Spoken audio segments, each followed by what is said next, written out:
Hello and welcome to this video where I'll be talking about 3 mistakes I did when I was starting out calisthenics. I've been training for over 5 years and I think I know a lot about it now, but I was a beginner too, and looking back I see I did a few mistakes that I have fixed only recently. I am self-taught and I've never had someone watching me and checking if what I do or don't do is okay or not. Everything I know comes from my own experience. But this method of learning is not optimal and can sometimes be very slow. Learn from mistakes of other people to achieve your goals faster. This is my biggest mistake, and yet I did it over and over again. What I mean by rushing is doing too difficult things too quickly. Before I started training calisthenics, I haven't had any experience in sports. I did go to the gym for some time, but I was weak. So when I started training calisthenics systematically, I progressed quickly. That's how it is in the beginning. You see that you're better and better every week. This creates a certain notion about your progress that is inaccurate, because the more advanced you get, the slower you get better. Another aspect of this topic is that I was motivated by the desire to do all the advanced bodyweight skills like muscle-ups, human flags, levers and so on. So I treated the basics as a stepping stone to them. I needed to be able to do pull-ups to learn muscle-ups, I need handstands for handstand push-ups, and so on. This approach is generally correct, but I took it too far and stopped doing those basics at all. I didn't want to waste my energy because I would rather do harder progressions of the skills I was training for. What it resulted in was very slow progress or even lack of it. So being very eager to learn the skills and being too confident about your progress can bring about a lot of problems. Your muscles get used to the training very quickly. They regenerate after each session and are prepared for another, harder one. What does get much longer to adapt to the amount of stress you put on them are your joints. Elbows and wrists are what get injured very commonly because they didn't have enough time to get stronger and more durable. I had a lot of minor injuries and pains in both those joints in the beginning because I did exercises that put too much load on them. Progressions for skills like planche or iron cross, handstands or back levers are all very strenuous for your wrists and elbows. If you go through the progressions too quickly, it's very likely that you get injured or develop pains in them. Now I know that being patient and humble is crucial to this sport. If I have to do tuck planche or tuck front lever for 3 months, so be it. It's difficult to swallow one's pride, but mastering the basic moves will yield a better understanding of the skill in the future.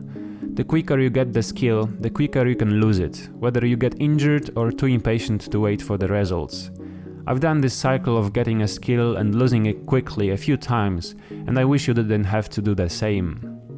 Of course, there remains the issue of how long is enough. How do you know when to start doing harder progressions? Well, that's a pretty problematic question because there's no good answer. Depends on the skill, on the person, and on circumstances.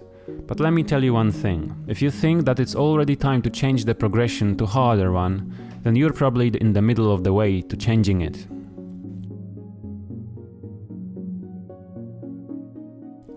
Stretching is probably the thing I slacked with the most. It isn't very entertaining, doesn't look impressive when you do it, and is often unpleasant. On top of it all, you don't really need to be very flexible when you start training. You can be stiff as a board and still successfully do pull-ups, dips, push-ups, or knee raises. But it's crucial to begin stretching at that very moment because getting flexible is a long process. To see some significant results, you need to do it for months or even years. Good flexibility and mobility starts showing its importance soon after you want to get into intermediate or advanced stuff. You'll feel limited by your own body not allowing you to train skills you'd like to. All leg raises, toes to bars, handstand presses, L-seats or V-seats require a solid pike flexibility. For proper squats and lunges, you need hips flexibility.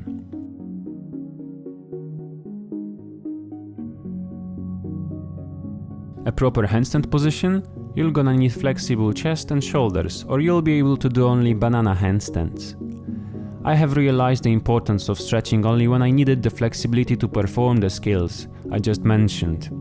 I was stiff as a board back then, I couldn't even touch my toes.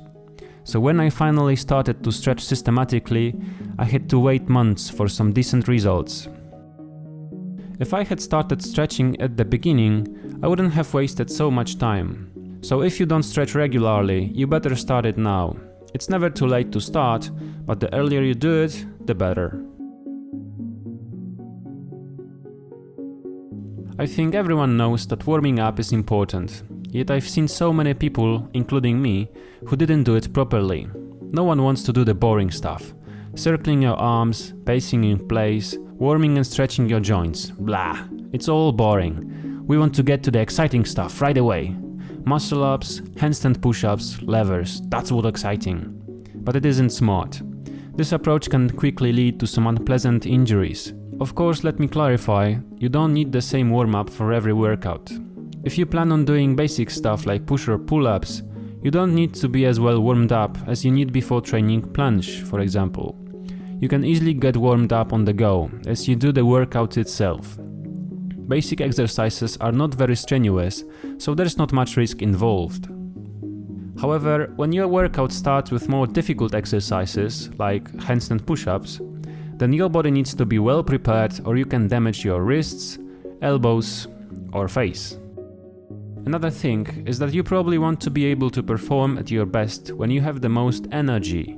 I've noticed that when I slacked off with the warm-up, my sets of max reps might look like this. That means I wasn't warmed up properly before doing the first set. I was on the second one, but I already have used up some energy for the first one. If I am well warmed up, then the set looks more like this. The proper warm-up allows you to perform on your maximum level. In the beginning I would rush to the workout as soon as possible, because the warm-up wasn't very interesting. I had a lot of pains and small injuries caused by such an approach. Right now I always spend at least 15 minutes warming up. If I'm doing something that is very difficult, then even longer. I warmed up for 25 or 30 minutes before attempting 90-degree handstand push-ups. Just because it is so complicated and strenuous move. Be smart and warm up decently. If I were to summarize the most important things I have learned during my years of training, it would be this.